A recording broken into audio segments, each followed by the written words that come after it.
So we've got the first group, that's 10%, and this is the group that already own an item of wearable technology. So they've already gone out there and bought something or they've had something bought for them, and these are the classic early adopters. So they're probably quite interested in technology as it stands already anyway.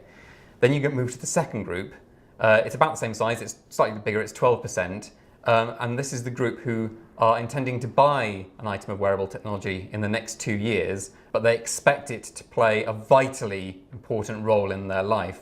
So this group, they haven't quite made the step of going out to buy an item yet, or they haven't had one bought for them, but they're certainly interested and they certainly recognise the value it can have in their life. And this kind of group, you'd expect to move over into wearable technology sooner rather than later.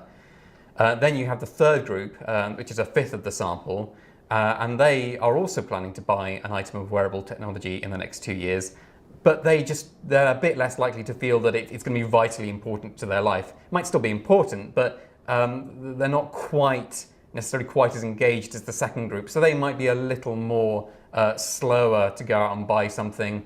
Maybe they're waiting for the perfect item, maybe they're waiting for the price to come down. Then you have the fourth group, which is the biggest group, it's 40%.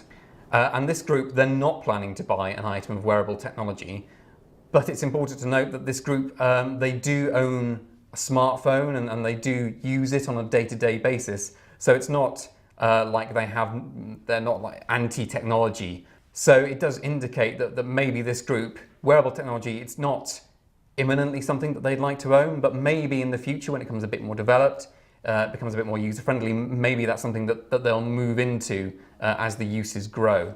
And then you get the fifth group, one of the smaller groups, 16%, who, again, they're not interested in buying wearable technology, and they currently don't have a smartphone at all. They're the least likely to be adopting wearable technology just because they're not particularly interested in even owning a smartphone, and if they haven't kind of already made that jump, it's fairly unlikely that they'll be making the jump to wearable technology anytime soon. The interesting thing about what persuades different people and the different groups to buy an item of wearable technology is the fact that when we look at group one, so that's the group that already have one of these items, on average, they're looking for 5 of a number of attributes. So this might be email access, general internet access, time, music, that sort of general thing.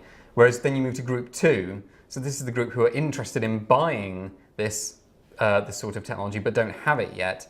They on average responded with 7 things that they were interested in, which kind of shows that maybe the first group, they've got used to the wearable technology and they've kind of found a way to maybe slightly more focus what they're looking for in what they're buying. Whereas the second group, the really enthusiastic ones who haven't yet made the jump, they're kind of waiting for a few more features to come before they do make that jump. So it's not necessarily individual factors that are making the difference in terms of what people want to buy.